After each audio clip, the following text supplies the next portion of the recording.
بسم الله الرحمن الرحيم. أهلا بكم يا شباب، مرحبا بكم في هذا الفيديو الجديد.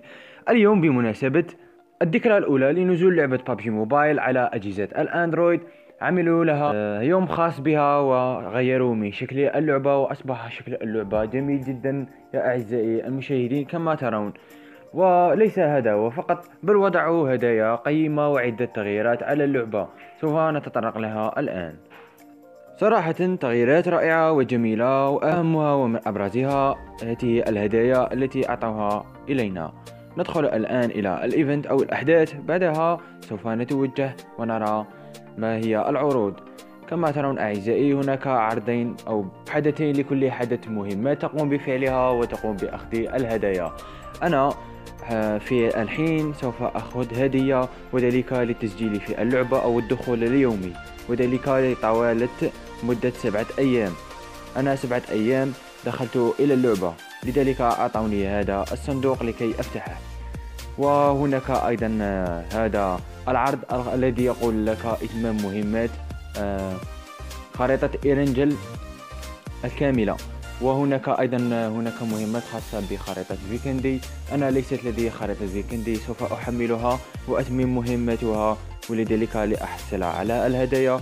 وأيضا هناك هدايا عديدة أخرى، وذلك سوف تقوم بالحصول عليها بإتمام المهمات. صراحة اللعبة قامت بهذا التحديث، وذلك لأن اللعبة في العام الماضي بمارس قد أطلقت نسختها للأندرويد، وكانت أول نسخة لهواتف الأندرويد بعدما أطلقت، لأنها من قبل كانت على أجهزة الكمبيوتر الخاصة بستيم.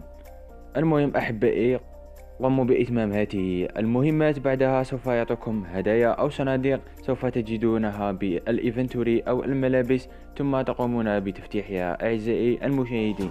أنا الآن فزت بهديتين أو 3، والقادم إن شاء الله سوف يكون المزيد من الهدايا. سوف أتمم مهمات وأفوز بها.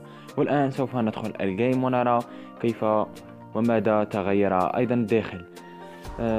أعزائي كما ترون شكل اللعبة رائع جدا جدا، مكان الانتظار جميل وبه هدايا، وكما ترون مزوق أو مزين، شيء جميل وخرافي أعزائي المشاهدين.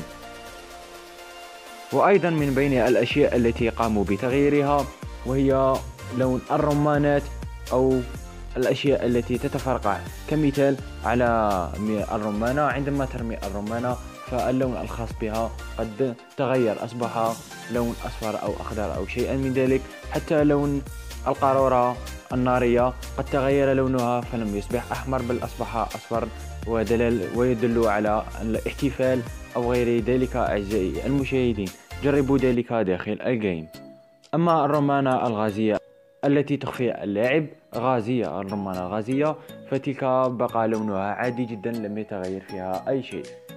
ولن تظل اللعبة أعزائي المشاهدين لمدة طويلة، بل سوف تبقى حوالي 15 يوما، بعدها ترجع اللعبة إلى عادتها وتصبح كما كانت من قبل، والعروض سوف تختفي أعزائي. لذلك انتهزوا الفرصة وقوموا بالحصول على هدايا مجانية، وذلك في ظل الاحتفال لعبة بابجي موبايل بهذه الذكرى.